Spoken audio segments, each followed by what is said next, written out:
YouTube family? It's your girl Nandy and welcome back to my channel.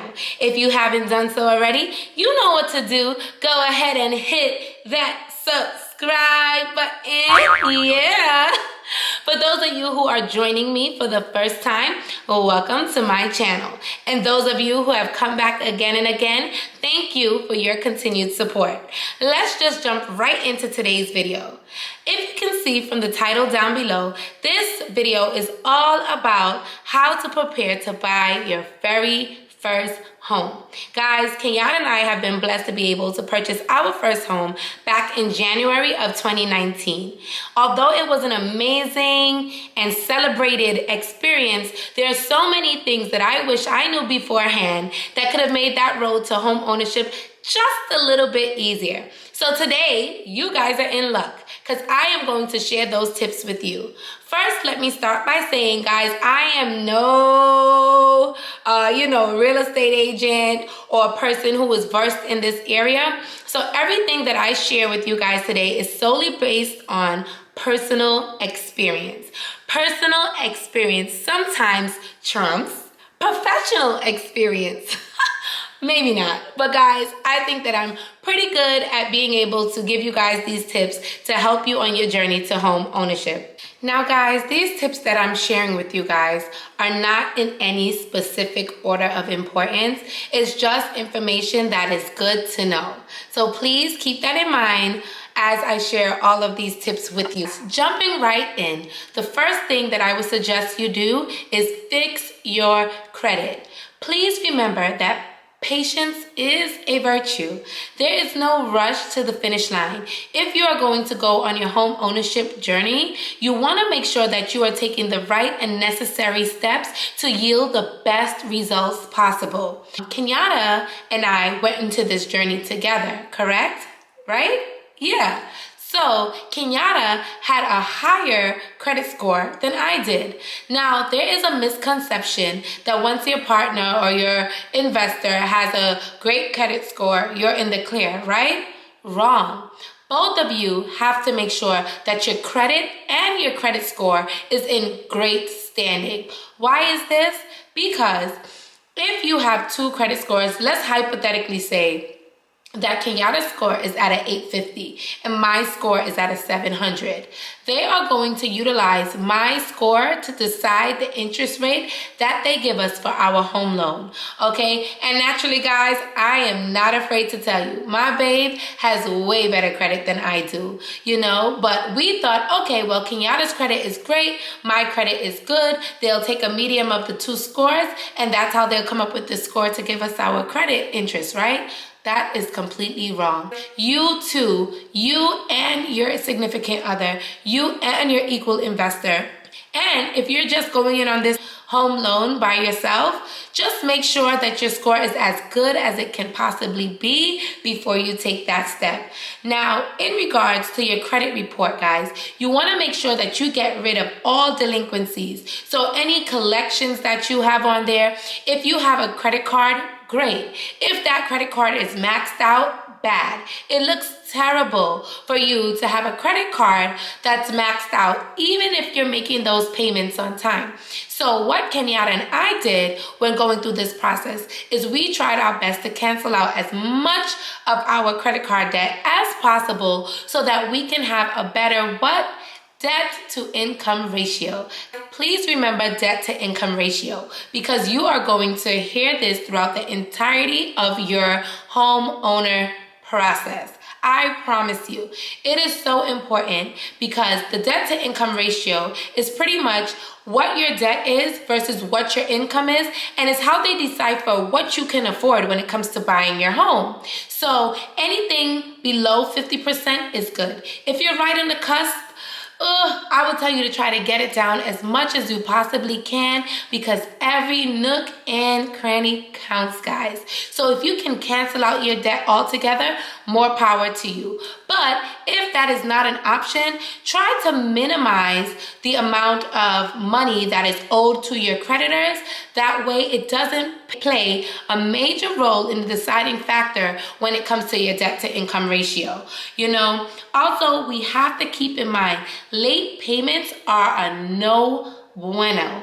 Okay, you do not want to rack up a whole bunch of late payments when you're looking to buy a home. It just doesn't look good. A clear window to have is 12 months of consistent on-time payments.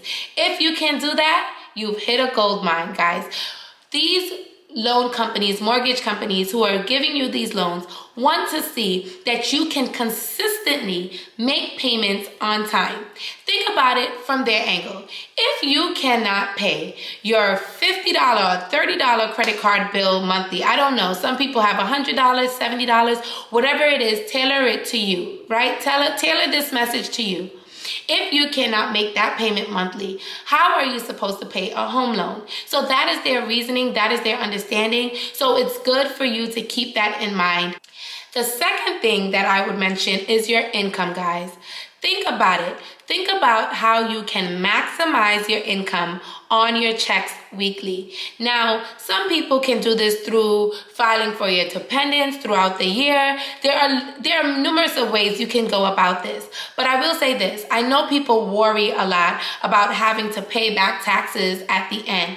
But what you have to think about when going through the homeowner process is they want to see that you have enough income to suffice for your bills and this new mortgage loan that you are looking to get into. So just for a short period of time, you can change this at any time, guys. Until you get your home, I would suggest that you maximize your profits by maybe, if you have a dependent, file on that dependent throughout the year versus filing at the end of the year, just in this time frame in which you are trying to buy your home for at least 6 to 12 months, so that they see that maximized profit coming into your bank account weekly, bi-weekly, monthly, whatever your pay cycle is. I promise you guys, because that too also helps with your debt to income ratio. Makes sense, right? Thirdly, consistency is key. You have to show consistency. Show consistency in your job, show consistency in your payments, show consistency in general. It always looks better if you can show that you are in a specific field of work or working for the same employer for a longevity of time. Usually they want to see consistency to 2 to 3 years.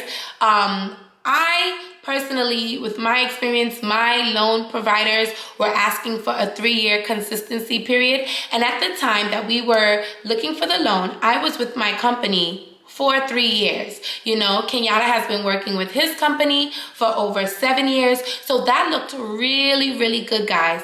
I know us new millennials like to jump around from job to job, which is great. You have to do what works for you. You have to do what makes you happy. But when you're going into the process of home ownership, it is best for you to stay put where you are or in the field that you are currently working in. I can't stress to you how much this is so important in this process. You have to have at least a 3-year track record with a specific career or in a specific company.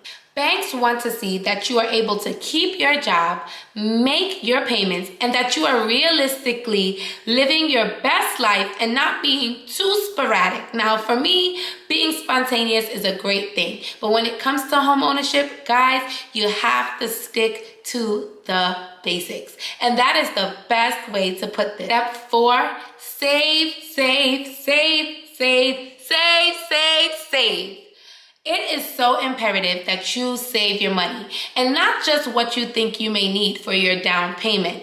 You need to save, I would say, honestly, if you can save between $2,000 to $10,000, and guys, I said $2,000 to $10,000, not saying you have to save $10,000, but I would give somewhere within that range, because when you are buying a home, there is so many unexpected expenses. Things that you just don't think about when you're initially going into home ownership process, right? Like, take me for an example. Kenyatta and I and our children relocated from New York City to Florida. Guys, most of our furniture probably if not all our furniture stayed right there in New York. It was more expensive trying to find a moving company that could move us down from New York to Florida than it was to buy new furniture. Like, it is so expensive. We felt that it was not necessary for us to spend so much money to bring things down that we weren't even sure that we realistically wanted, right? Me, I love interior design, so I wanted to get new furniture anyway. Guys, that can be very expensive. Also, you have to keep in mind your closing costs on your loan. You have your down payment, but there's a set of fees that are affiliated with that you must pay at closing called a closing cost. In addition to that, guys, you also have to consider the appraisal that has to get done on the property you are purchasing. So an appraisal pretty much is a walkthrough of the home to make sure that it's in mint and good condition before you buy it. This is something that I suggest when they're going into purchasing a new property. Now, this can run you roughly around $500. Do you see how things are adding up here? I want you to keep all of this in mind. And I honestly think that when you do, this will be so much easier. Not saying that Kenyatta and I were not prepared for these sporadic, payments or like spontaneous things that came up like unexpectedly. But I would say that I wished I budgeted a little different for them, because if I was expecting them, I might have even saved a little bit of more, because I potentially could have. But it's all a case-by-case basis, suited to your lifestyle, what you need, what you want, and what you're looking to do in the near future. Rule number 5, if you can do it, do it. And what do I mean by that? So guys, a lot of people might tell you that you can do no down payments, FHA, which is a first-time homeowner's loan. And by all means, I have nothing against first-time homeowners loans. But what I will say to you is, you have to think about on the back end what that means. The less money you put down up front, the more money you're gonna pay on a monthly basis. Now, like I said, what works for me may not work for you, and what works for you may not work for me. So it might be beneficial for you to put down a little bit less up front and pay more on the back end on your monthly mortgage payments. But for me, I like to put a little bit more up front and pay less on my monthly mortgage payment. It doesn't feel good to go into a loan feeling good about your purchase, but then biting your fingers because you're like, oh my God, can I make those monthly payments? So security blankets are very important for me. And Kenyatta and I were blessed enough to be able to put a little bit more upfront, which kind of minimized the interest that we paid monthly. And I looked at that as a win. You kind of want to see that you're getting the most for your money. Like, let me tell you upfront, these banks are going to rape you in interest payments. That's how we circle back to that credit score having to be really, really good. You want to make sure that you get the best credit score possible, which gives you the best interest rate possible, which lowers that monthly payment. So you see how all of this is coming full circle, guys? So like I said, I suggest it to you. If you have that money to put up front, you should do it. I think it's a benefit to do a 20%, 10%, 15% down, whatever's within your means, whatever your pockets can afford. Go ahead and do it, because I promise you, nothing feels good like paying your home mortgage and it being less than what you would pay for rent. You know what I mean? So it's just something to consider. Coming in at number 6, guys, what are the most important must-haves on your list? Do you want a single family home? Maybe you want a condominium. Maybe you want a townhome. Do you have children? Maybe a school district is very important to you, or being close to downtown. Or maybe you're more like me and you like to be a little off in the suburbs, but close enough that you could get to those resources when you need them. Maybe you want a 5-bedroom house, or maybe 2 bedrooms is just enough for you. Whatever is on your list of must-haves, you need to figure that out beforehand so it cuts down your search and you know exactly what you are looking for. Number 7 is insurance. Now, you guys have to keep in mind that on top of your mortgage payment, you are going to have some fees tacked on, which covers your escrow, your homeowner's insurance, and all of these things. Homeowner's insurance, you cannot get a mortgage approved without one. Now, what I will tell you guys to do is definitely shop around. Do not go with the first company that you come across or the first one that is recommended to you. Do your research. Guys, sometimes they have insurance companies who have great prices, but you don't really get much for your money. Then you fall into a situation. I know, like living here in sunny Florida, Florida is known for hurricanes, right? So I needed to make sure that we found an insurance company that has full coverage, flood insurance, hurricane insurance, you name it, we needed to be covered by it, living in the state of Florida. So you have to know what is important based on the zone that you are looking to buy your home in. So definitely shop around for homeowners insurance. Cheap does not necessarily mean better. Most times, guys, it doesn't. When we first bought this home, I went with the first insurance company that I got through my car company, Geico. That's who my car was insured with. So I just knew they were going to give me a pretty good deal. But what they don't tell you is a lot of times with the homeowners insurance, they are providing it through a third-party provider. And it's not always the best policy to have. So I had to do a little bit more research, shop around a little bit after closing on our home, and find an insurance company that aligned more with what I was looking for our home coverage. So that is definitely a must do, guys. Shop around. Find your resources. Do your research and think about it before you commit to a home insurance company. You don't want something tragic or, a disaster to take place and you're not covered, because then that falls on your pocket. Guys, it is not fun. I don't know from experience, but I know I work hard for my money and every penny counts. So, it's just something that you can do that is foreseen and you can avoid it. And if you can, why not do it?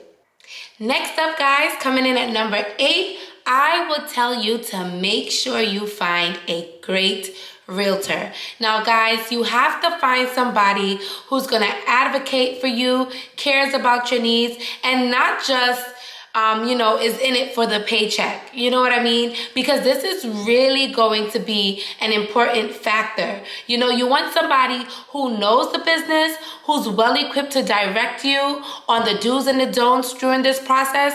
And that's why it's so important to go with a great realtor, guys. I was lucky enough. I had 2 people giving me input when we were looking to buy this home. Being that it was a relocation, it was very difficult because I was not in the state where we were purchasing, right? So it added a layer of stress onto me. But, my mom's significant other, he was amazing. Shout out to you, Ian, because he held me down and I called him all hours of the day to ask questions because there's just so many layers to this thing. So it's so important to find that great real estate agent that's going to lead you down the right path, give you the results you're looking for, and get you your dream home. Coming in at number 9, and definitely not least of importance, is getting a pre-approval. Guys, I'm telling you, I cannot stress how much this will help you on your journey. You don't want to get into the habit of looking at homes that you realistically just cannot afford. It puts you in a very bad place. Why? Because you see this house with all the glitz, all the glamour, all the things that you want that checks off your bucket list, and you can't afford it. So when you go and look at homes that is within your price range that you can't afford, you're just not wowed by them. Why? Because in the back of your head, you're thinking of that big, beautiful house. And don't get me wrong or mistaken by saying that you cannot get there one day. But we have to learn to shop within our means. Chances are you can go after this big home. You could potentially get it, right? But then you lose it. Why? Because we weren't shopping within our means. Okay? So get a pre-approval. Whether they approve you for $200,000, $300,000, $400,000, $500,000, or even $1 million, at least you know what you have to work with on the table, and that can help simplify your search as well and put you right where you need to find the home of your dreams. Now we at the end with number 10. Yeah. Guys, I gotta keep my energy up, so just bear with me. I know this is a lengthy video. If you're still here, thank you for sticking around. But guys, your documents are super important. One thing I will say, if you can afford a lawyer, get one. Guys, have someone who is versed in this looking over these documents before you sign. The worst thing you can do is sign documents for a home and not know what you are signing. One thing that is super important is a fixed interest rate. That is something that can differ, right? From loan to loan, from document to document. Someone might say that you have a fixed rate of 2.7%. And then someone can just give you a rate of 2.7%.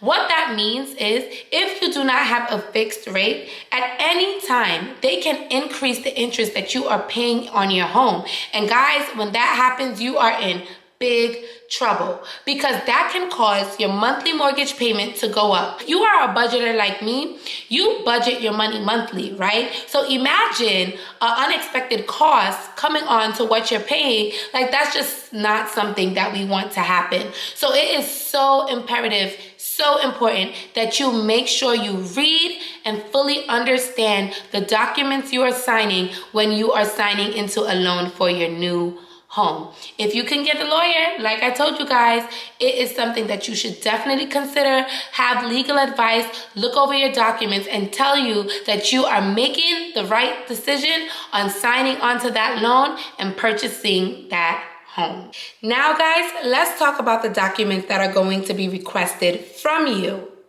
If you can prepare these documents beforehand, it will save you so much time from the runaround of trying to find these things. Have them in your handy dandy folder so that you can access them the minute your mortgage company asks you to provide them with these documents, okay? They are going to ask you for 2 years of your W-2s. Tax returns are like the best way to give this to them. They're going to request it. So ask your local tax accountant, whoever does your tax returns, to give you copies if you do not already have them, okay? Next, you're gonna need 30 days of pay stubs. So what that looks like, guys, if you are paid weekly, if you're paid bi-weekly or monthly, whatever it is, 30 days, you need stubs to provide for them.